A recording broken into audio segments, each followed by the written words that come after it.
Hello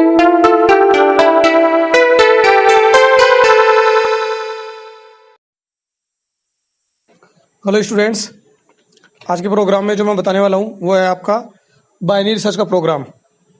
और ये जो बाइनरी सर्च का जो प्रोग्राम है वो आप देख सकते हैं, ये आपके जो बुक है राजस्थान बोर्ड की, उस बुक में पेज नंबर 19 पर दिया हुआ है।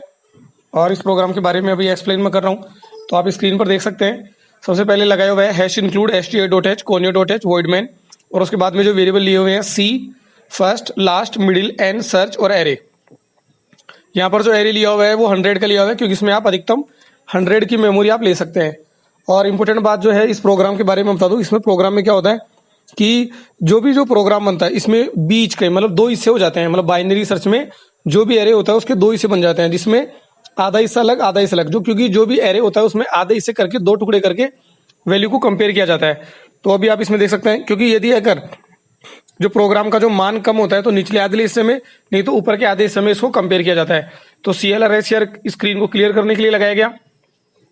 यहाँ पर ये पूछा जा रहा है इस प्रोग्राम में कि कितने एलिमेंट आपको चाहिए, तो वो आपने यहाँ पे डाल दोगे। उसके बाद जैसे कि लीनियर सर्च में होता है, बिल्कुल सेम प्रोग्राम है यहीं पे कि C=0, C<n, C++, जहां तक कि आपको संख्या चाहिए तो आपको कम संख्या लेनी चाहिए। जैसे 5 संख्या मैंने यहाँ पे ले ली, मान ली जाएगी जब प्रोग्राम में इनपुट के रूप में डालेंगे। तो %d एरे, और यहाँ पे जो भी हमने वैल्यू डालनी है, जैसे मान लो हमको 5 तक का एरे चाहिए तो 5 तक का मिल जाएगा। वैसे अधिकतम हम यहाँ पे केवल 100 का ले सकते हैं। उसके बाद यहाँ पे जो वैल्यू पूछी जा रही है कि आपको कौन सी वैल्यू आपको सर्च करनी है, तो उसके लिए सर्च वेरिएबल लिया गया है। उसके बाद में 2 यहाँ पे वेरिएबल लिए हुए हैं, तो फर्स्ट और एक लास्ट। तो फर्स्ट वेरिएबल को 0 से सेलेक्ट करना है, क्योंकि प्रोग्राम में जितनी भी संख्या होगी उसमें 0 से स्टार्ट करना रहेगा। और लास्ट का जो वेरिएबल है उसमें दिया हुआ है n-1, मतलब जो भी लूप चलेगा उसको 1 से कम किया जाएगा। माना कि जैसे अगर 10 संख्या होगी तो 1 से कम तक, क्योंकि स्टार्ट अगर हम 0 से कर रहे हैं तो यहाँ पे n-1 इसमें करना रहेगा। फिर मिडिल की संख्या निकालने के लिए हमने क्या किया है कि फर्स्ट और लास्ट को आपस में ऐड करके, जैसे मान लो कि अगर 10 संख्या है तो उसमें क्या होगा, फर्स्ट में और लास्ट को जोड़ के और उसमें 2 का भाग दे दिया जाएगा।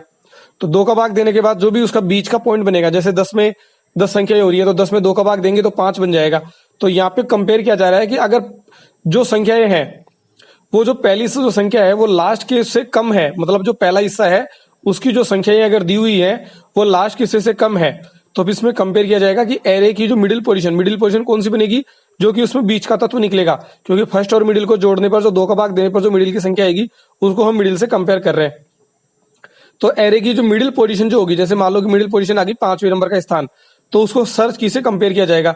सर्च वो संख्या है जिसको कि हमको ढूंढना है। तो अगर फर्स्ट जो है मिडिल +1, मतलब उसके जस्ट बराबर ही है, माना कि मान लो 5 उसके आधे होते हैं, 10 के आधे 5, और मान लो 5वीं पोजीशन पर अगर वो मिल जाएगा, यहाँ पे लिखा हुआ है कि एरे की मिडिल पोजीशन पर अगर वो मिल जाता है तो वहां पे वो वैल्यू का मैसेज आ जाएगा कि %d फाउंड एट लोकेशन, किस पोजीशन पर वो मिल गया। तो ये वाला जो सर्च है वो तो इस %d को कंपेयर कर रहा है, प्रिंट करवाएगा। और मिडिल +1 उससे आगे वाली जो संख्या होगी जिस वैल्यू पे जो मिला है उस पोजीशन को बताएगा। +1 इसलिए किया गया है क्योंकि 0 से स्टार्ट किया गया, तो उसे एक आगे की उसमें बताना रहेगा। प्रोग्राम में मुझे भी ये मतलब मुझे फास्ट बोलना रहता है, क्योंकि प्रोग्राम की मैं जो साइज है वो मैं छोटी करना चाहता हूँ। तो बाकी आप प्रोग्राम में जब इसकी थ्योरी पढ़ेंगे, और वो भी मैंने डिस्क्रिप्शन में डाल दी है, तो वहां से आप उसको देख सकते हैं।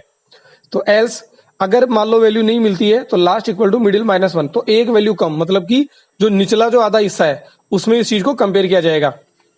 उसके बाद मिडिल में जो फर्स्ट और लास्ट, मतलब उसके भी आधे हिस्से, जैसे कि पहले 10 संख्या ली तो 10 के आधे हो गए 5, फिर 5 के भी आधे हिस्से कर दिए जाएंगे कि जैसे 5 के आधे हिस्से हो गए, वैसे तो ढाई होते हैं, लेकिन यहाँ पे ढाई का कोई सिस्टम नहीं होता। उसमें जो भी सिस्टम होगा, जैसे कि 3 बन गए तो फिर 3 के भी आधे होते चले जाएंगे। तो जितने हम वेरिएबल लेंगे, जैसे मान लो पहले 20 लिया, फिर उसके बाद 20 के आधे 10 हो गए, 10 के आधे फिर 5 हो गए, तो 5 के आधे से ढाई होंगे, ढाई के तो नहीं होता है, लेकिन 1+ ले लिया जाता है। 1+ और 1- लेने का पीछे रीजन यही है। और अगर जो फर्स्ट वाला हिस्सा है वो अगर लास्ट वाले हिस्से से अगर बड़ा है, मतलब की वैल्यू अगर नहीं मिली है, क्योंकि जैसे मान लो आपने जो संख्या डाली वो मान लो आपने मान लो डाल दी 1 2 3 4 5 6 7 8 9 10, तो 10 के अगर वो संख्या ऊपर है, एक इंपॉर्टेंट बात मैं बताना भूल गया, इसमें एक चीज ये ध्यान रखें कि बाइनरी सर्च में जो भी डेटा तो आप इनपुट के रूप में डालें, वो डेटा था तो sorting ऑर्डर में होंगे तो ही उसमें बेस्ट रहता है, क्योंकि sorting ऑर्डर में ही उसका वैल्यू को सर्च किया जाएगा कि कौन सी जो वैल्यू है वो कहाँ पे मिलेगी। तो यहाँ पे मिला जाएगा not found, % not found % in the list. तो उस लिस्ट में अगर वैल्यू नहीं मिलेगी, जैसे आधे हिस्से में नहीं मिली, क्योंकि जैसे मान लो 1 2 3 4 5 6 7 8 9 10 संख्या आपने डाली, मान लो कि आप 4 ढूंढना चाहते हैं, तो जाहिर सी बात है आप ऊपर वाला जो आधा हिस्सा है 1 से लेकर 5 तक का, उस हिस्से में ढूंढेंगे।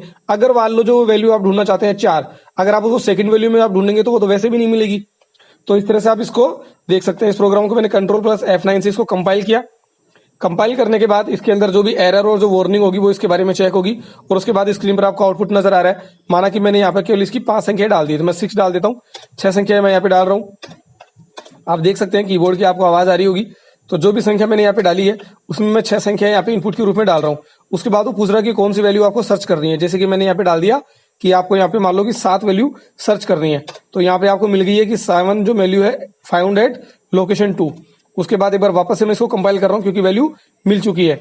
अब की बार जो है वो मैं ऐसी वैल्यू डालूंगा कि जो कि इसमें नहीं होगी। तो इस चीज को आपको ध्यान रखें, इसकी जो एल्गोरिथम इसको याद करें, और इसकी एल्गोरिथम करने के बाद इसको प्रोग्राम को आप अच्छी तरह से जो भी मैंने डिस्क्रिप्शन में डाला है उसको आप इसको देख सकते हैं। तो ये डेस्कटॉप होने के बाद अभी यहाँ पे जो मैं डाल रहा हूँ, जैसे मैंने 4 संख्या इसमें डाल दी, और अब की बार जो मैं वैल्यू डालूंगा, क्योंकि मैंने इसको प्रोग्राम को 2 बार कंपाइल कर दिया था, इसलिए ऐसा हो रहा था कि वो प्रोग्राम रुक गया था, स्टॉप हो गया था। अभी इसके अंदर आप देख सकते हैं। और इस प्रोग्राम के बारे में जो भी आपको अच्छा लगे, कुछ कमी लगे, तो मुझे आप जरूर बताएं। और इसमें अगर आपको कोई भी डाउट हो, अगर आपको लगता है कि अगर वीडियो समझ में नहीं आ रहा है, या कोई भी आप जो इम्प्रूवमेंट अगर आप चाहते हैं, तो वो आप देख सकते हैं।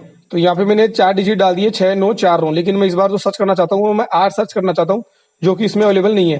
तो यहाँ पर ये जो मैसेज आ रहा है वो बता रहा है कि नॉट फाउंड। तो इस तरह से आपका ये प्रोग्राम बन जाएगा, और इस प्रोग्राम को आप देख सकते हैं।